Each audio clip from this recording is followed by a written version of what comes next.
All aboard for the transcribed premiere production, The Cruise of the Poll Parrot. It's time to continue that exciting story of the sea and whaling days aboard the good ship Poll Parrot on its return voyage after 2 years of adventure and treasure hunting away from its home port of New Bedford. When we last heard from our friends Johnny, Sue, Dickon, Captain Dalton, Ezra Grange, and Poll Parrot himself, they were beached on an unknown island somewhere in the South Atlantic when the good ship Poll Parrot was washed ashore during a terrific storm. The squall struck just as Captain Krause, the skipper of a privateer vessel, and his crew overpowered the Poll Parrot's crew and were about to take charge in an effort to find the hidden diamonds our friends discovered on Galto Island quite some time ago. After the Poll Parrot was wrecked upon the beach, Captain Dalton told Krause to take his men and stay on the other side of the island. Krause demanded that his fiancée, Annabelle Wilson, accompany him, but having just found out the true character of Krause, she refuses. At that moment, an arrow strikes in a tree, barely missing Captain Dalton, which leads them to believe there is a band of South American Indians on the island. Krause has left for the other side of the island, and Captain Dalton and some of his men go in search of the person or persons responsible for the arrow almost hitting them. Dickon and Mr. Grange have stayed behind with Johnny, Sue, and Annabelle Wilson on the beach. And as we see them now, Grange is speaking with Miss Wilson. I'm mighty sorry for you, Miss Wilson. It must be quite a shock to discover the man you care for and intended to marry turns out to be such a rascal as Krause. Don't feel sorry for me, Mr. Grange. I consider myself very fortunate to find out all about him. If I'd married him, it would have been too late. Well, you're right there, but you're taking it mighty bravely. Well, after seeing how brave you and your Captain Dalton and little Johnny and Sue here are, I realize there's no other way to be. I shall try to be just as brave. Only I hope we're rescued from this island before I begin to lose my nerve. You don't have to be afraid, Miss Annabelle. You have us all to look after you. And look after you we will. Krause will not harm you while we're here, I can assure you. It's not Bruno Krause, I fear. It's the natives on this island, whoever they may be. Well, don't worry about them. Captain Dalton and his men will see to them. Unless what, Sue? Unless there are too many natives on this island. I don't believe that possible. We must be miles away from any great number of people. Oh, I hope Captain Dalton and his men return soon. They've been gone for hours. Oh, they'll be... Oh, there they are now. You see? Way down the beach there. Oh, I see them. Oh, Ezra. What's the matter? Captain Dalton is not with them. No, he isn't. But I suppose he's lagging behind for some reason or other. He'll be along soon. Mr. Grange, I feel as if something happened to Captain Dalton. Nonsense. We'll soon find out. Mr. Wainwright and his men are running this way. Mr. Grange! Mr. Grange! What's up, man? You're white as a sheet. You look like you've seen a ghost. Aye, worse than that, sir. Something has happened to Captain Dalton. Aye, miss, blow me down. Something has happened. Out with it, man. What is it? If I only knew, sir, but I don't. There's something on this island that ain't human, it ain't. Oh, Mr. Grange, I knew it. I knew it. Rubbish. What are you talking about, Mr. Wainwright? Oh, help me, Mr. Grange. I'm not one to let my imagination run away with me. I've sailed the 7 seas 12 times and more. I've seen the fakers of India perform their tricks of Hindu magic. I've seen witch doctors of the South Sea Islands cast their bloomin' spells, I have, and it ain't phased me in the least, sir, it hasn't. But fell me a deck with a belaying pin when a man, leastways your own captain, disappears before your own eyes. Well, lash me to a yard arm, sir. It's too much. Mr. Wainwright, the excitement of the past few days is evidently having its effect on you. Now stop this chattering and tell us what happened. And none of this foolishness about someone disappearing in thin air. There's no sense to it. I know, sir, it doesn't make sense. It doesn't. But it's true, and I tell you, sir, there's something uncanny about it all. Wainwright, if something has happened to Captain Dalton, we've just got to find him. But you must pull yourself together and tell us just what did happen. Well, sir, when we left here, we started out in the direction from where that bloomin' arrow came when it stuck in the tree there. We beat our way along a small path that led us directly into the jungle that most likely covers the entire center part of this here island. We searched carefully as well as we could, sir, but not a sight of anything or anyone could we see. Where was Captain Dalton all this time? The captain was a short distance ahead of us. When the men and me hauled sails and stopped short, as we hear a sound what sounds like groaning in the underbrush. We rushed into the underbrush to see where the sound was coming from, we did, and... Aye, and we soon found out what it was, sir. Just an old owl that stood blinking at us. That's right, Mr. Grange. And when we returned to the path, Captain Dalton was gone, sir. But he may have gone ahead. No, sir, he didn't. We called to him, but he didn't answer. He wouldn't have had time to get very far, so we called again. No answer again. We searched and searched, and no trace of him could we find. Not even a footprint. His footprints just seemed to stop, like I'm telling you. Captain Dalton just disappeared into thin air. Aye, it's the truth, Mr. Wainwright saying. Something got the captain, and whatever it wasn't human. Oh, I knew something happened to Captain Dalton. I knew it. Lash me to a yardarm, sir.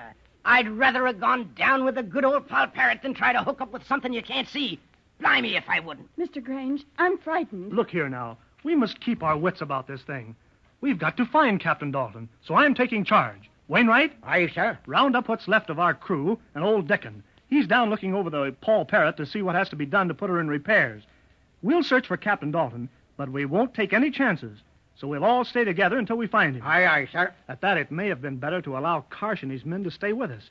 We'd have more men then, and we'd stand a better chance. I'm sure we can make out without them, Mr. Grange. I hope so. Yet I can't help but think that if we had let them stay... Johnny, do you suppose Bruno Karsh and his men had anything to do with Captain Dalton's disappearing? I don't think so. They went in the opposite direction to the path Captain Dalton took through the jungle. Still, I'm not so sure. I wouldn't put it past him. You know how he hates Captain Dalton, especially for knocking him down like the captain did aboard the Poll Parrot.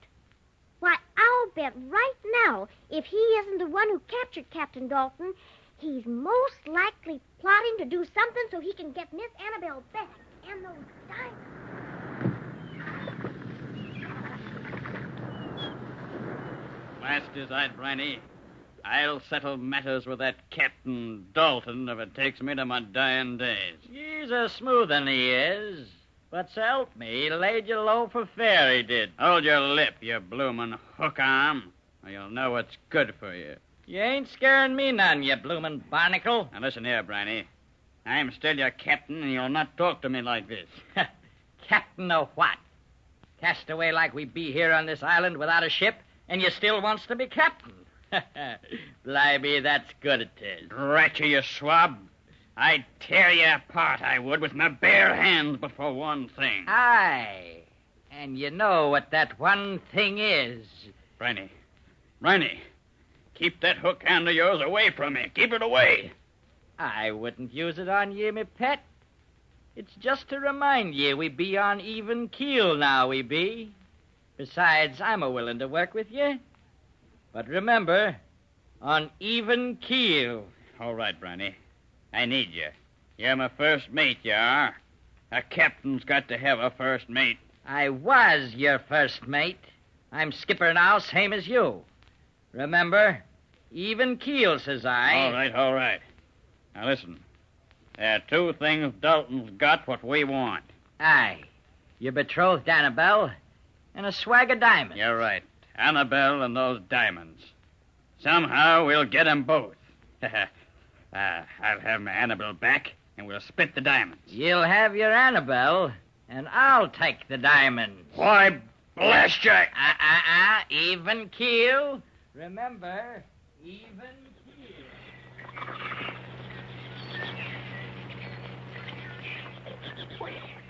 Oh, it seems like we've been walking for hours through this jungle, and still no sight of Captain Dalton. It seems like hours, Sue, but it hasn't been very long. Wainwright, how far are we from where Captain Dalton disappeared? Not far, sir. We're almost there now. If we don't find Captain Dalton, at least I hope we come to some kind of a clearing so we can pitch camp. From the looks of it, sir, I don't think there's a clearing for miles. Clearing ahead. Oh, you're as blind as a bat, you are. Mr. Grange, here's the spot. Wait there, Mr. Wainwright. We'll be right with you. Just as I told you, sir. Here is where Captain Dalton's footprints stop. Blow me down, sir. They don't go anywhere. That does seem to be right. But why? How? So help me, it's past all right thinking it is. Johnny, how could that be? How could anyone's footprints come to a stop like that and then go nowhere at all? I'm thinking of that myself, Sue. Now, how could that happen? Wait a minute. What, Johnny? What's wrong, lad? Nothing's wrong. I think I've got the right answer. Johnny, what are you getting at? Mr. Grange, Captain Dalton's footprints stop here, don't they? That's right. Mr. Wainwright says these are Captain Dalton's tracks. And if the tracks don't go ahead, and you see they haven't gone to either side, and then if he had retraced his steps, you could see the shoe prints going in the opposite direction, couldn't you? That's right. But what are you getting at, lad? There's only one other way he could go. Where, Johnny? Up. Straight up. Johnny, lad, you've hit it. You've hit it. Someone in that tree up there could have dropped a rope around Captain Dalton and pulled him up from the ground. Yes.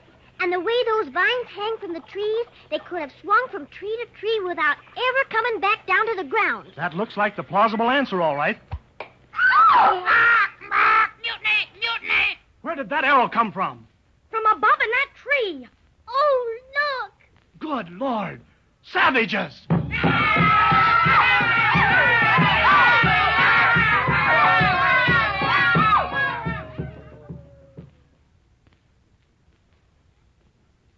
What a spot for Johnny and Sue and all our friends to be in. Right in the middle of a jungle island. Savages all around them threatening. And not to forget Captain Karsh and Briney plotting against them. And where is Captain Dalton? Is he alive? Is he held captive? What are Johnny, Sue, Mr. Grange, Dickon, and the rest going to do to get out of this tight spot? Well, they've been in many tight spots before, and they always manage to get out of them. But then they had Captain Dalton with them before. Now they don't even know where he is. Something's bound to happen soon, so don't fail to be with us when we continue with another transcribed episode on the cruise of the Poll Parrot. Until then, this is your Poll Parrot announcer, Dave Ward, saying goodbye.